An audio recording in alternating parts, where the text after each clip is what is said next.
there, everybody. Welcome to our first review of The Amazing Race 32. I'm so excited. I love The Amazing Race. It's one of my first reality TV loves. It's been so long.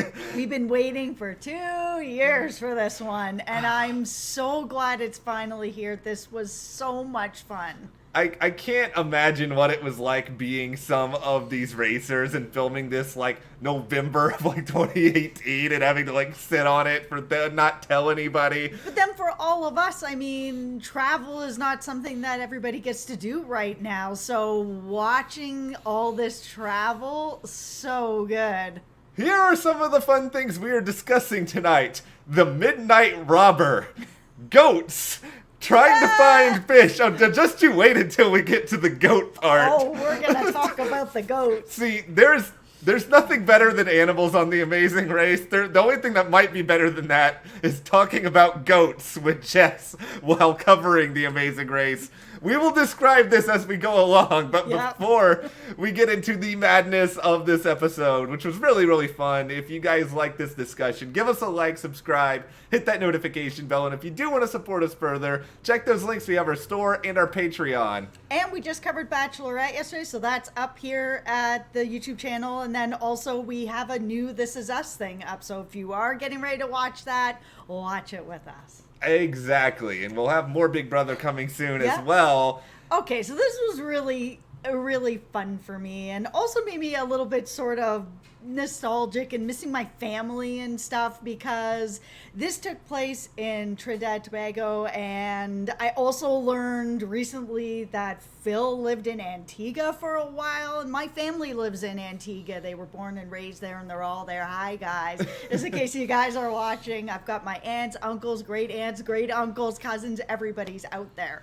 And, you know, Trinidad, my grandfather, Compton, he used to do a lot of sort of import-export through there. So it's all sort of the West Indies is my deal. My mom was born in Guyana, and it's all part of that for me. And it's kind of a fun thing for me because I get to see these places, and occasionally, you know, I learn things about you sort of through the places that they're traveling because it leads to storytelling. And, you know, unfortunately, my geographic background is mostly just Texas, and unfortunately, there are not many Amazing Race legs that go through there. And mine is really only kind of this area in the West Indies and Canada, so that's what I got going on. But the thing that I think I just loved about it was just the idea of seeing everyone back out there, getting to know these new teams, their relationships.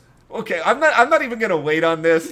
I was terrified of losing D'Angelo and Gary, who I want to adopt them as my Amazing Race team of the season already, one episode in, even though they were pretty bad in it. They're NFL cosplayers. I love this. They're so athletic and they're nerds. They're our people. I love them. Do you think there is a chance that D'Angelo and Gary may actually be nerdier than Leo and Alana, who are the nerdy couple?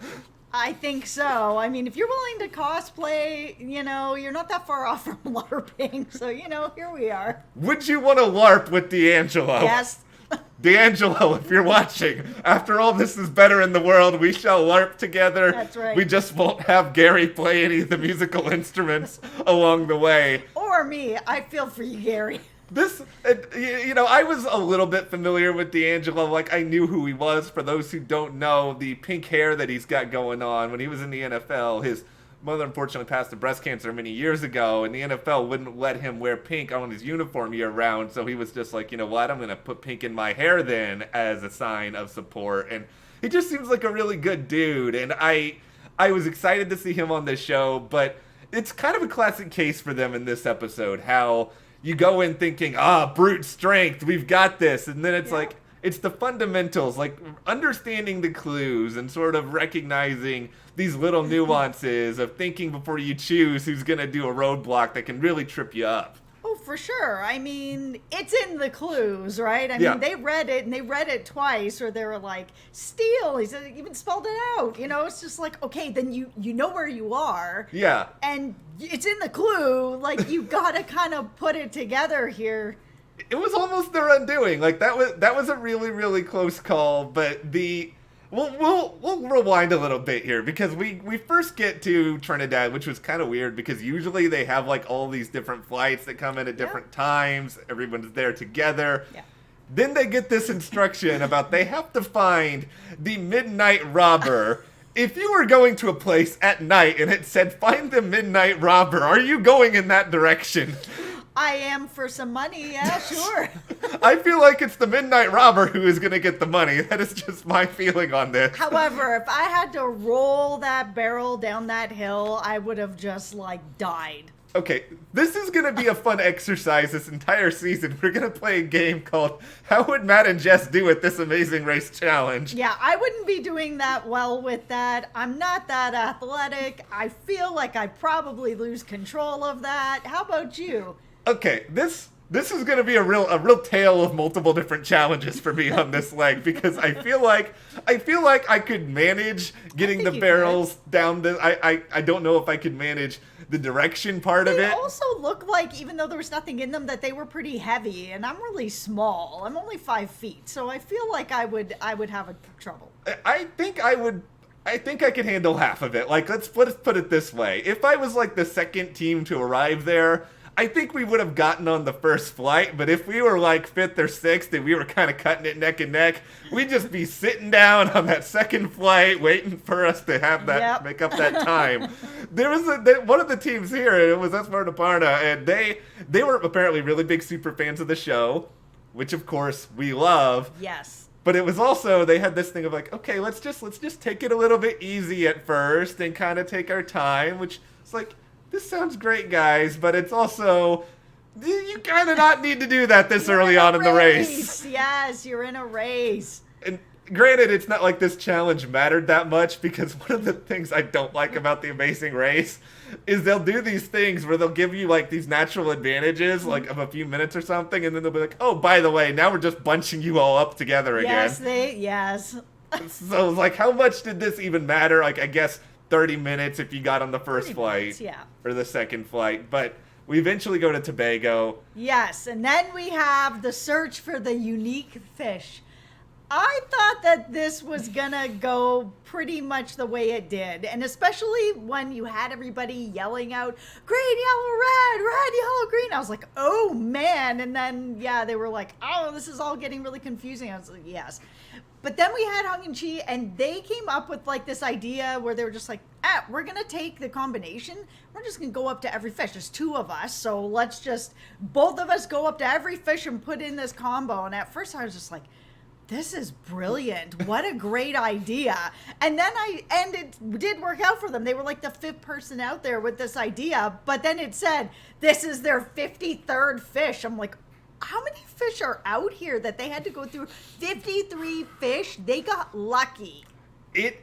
I think this was a much harder challenge than it probably showed. And by the way, we would still be there. I actually would be drowning in the middle of the ocean at this point because I'd be all right. Okay. I got us. I'm a good swimmer. I got us. She's a good swimmer with better eyesight. Me trying to like differentiate between all these fishes, plus the underwater aspect, and I can swim at like 25% of what a capacity for a good swimmer should be. So this is going to be the thing. Our Amazing Race experience will be one of us dragging the other person doing various tasks because apparently you'll have to drag me with the barrel, and then you'll carry me with the fish while I'm drowning because I can't see what's going on.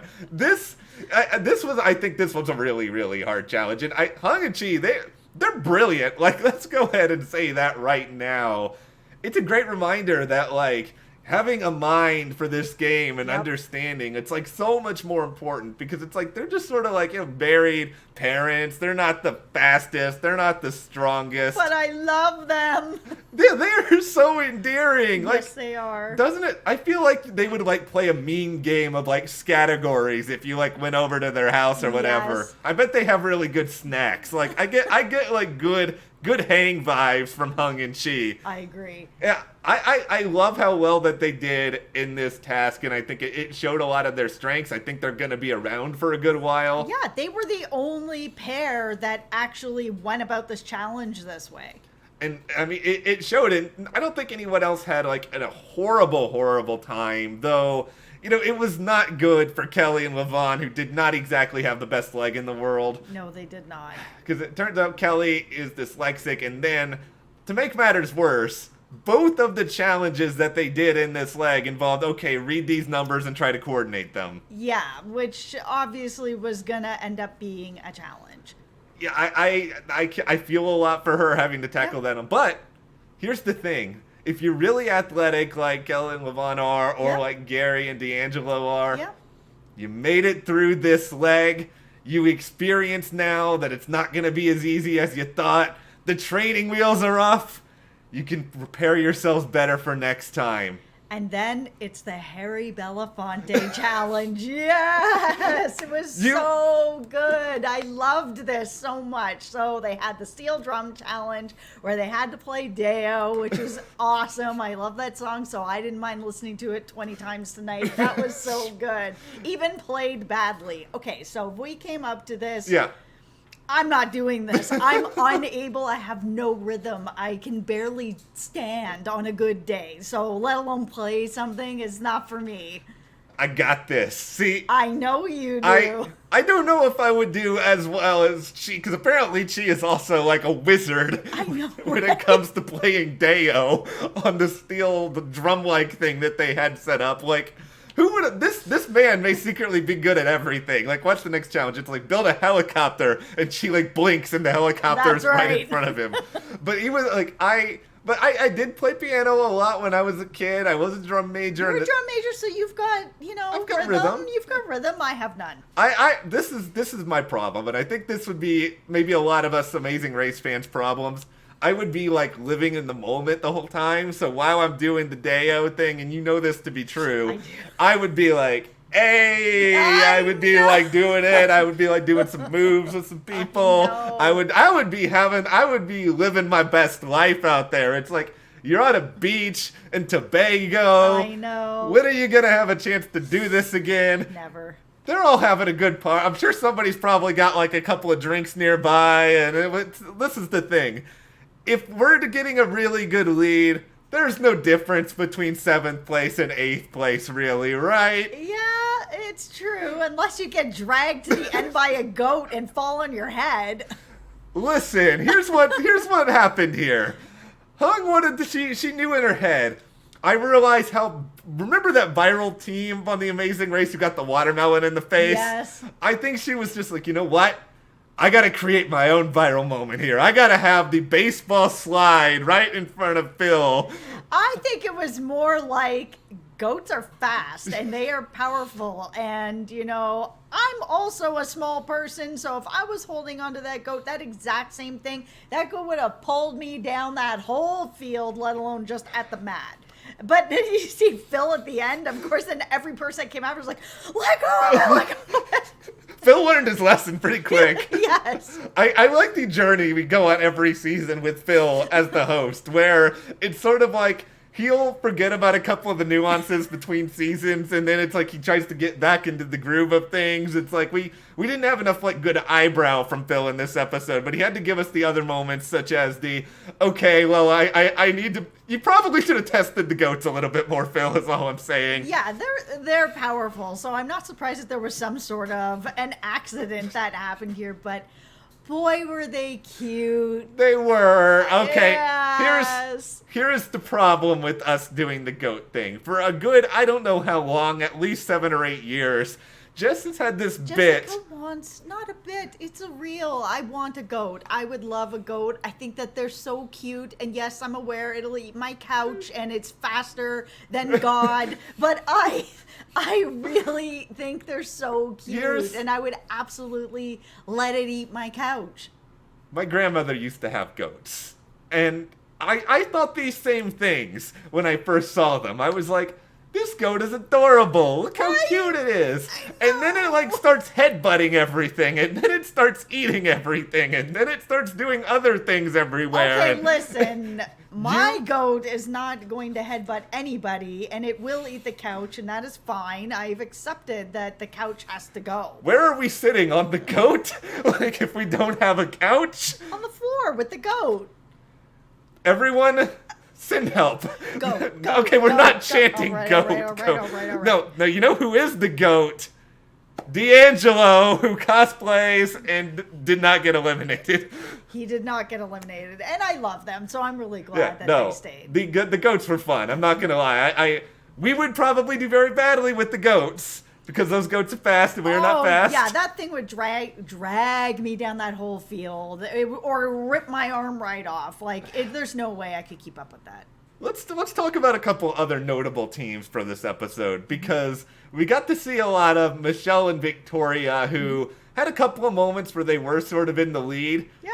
They are really intense. Like, that was my read on them through a lot of this, where they were so competitive, and they were in like first or second place.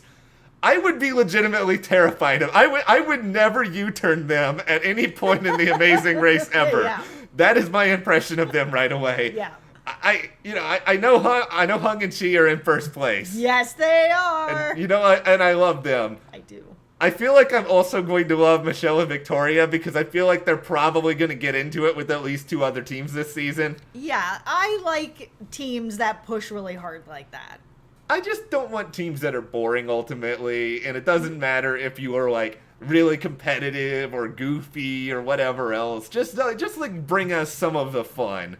And I think that they've done a good job with the cast. I mean, obviously there was a lot of teams, so we weren't able to get to know everybody really that well, and there were some standouts, but it feels pretty good so far. Yeah, I really like this cast. I think there's a lot of likable people. I think there's a lot of reasonably memorable people.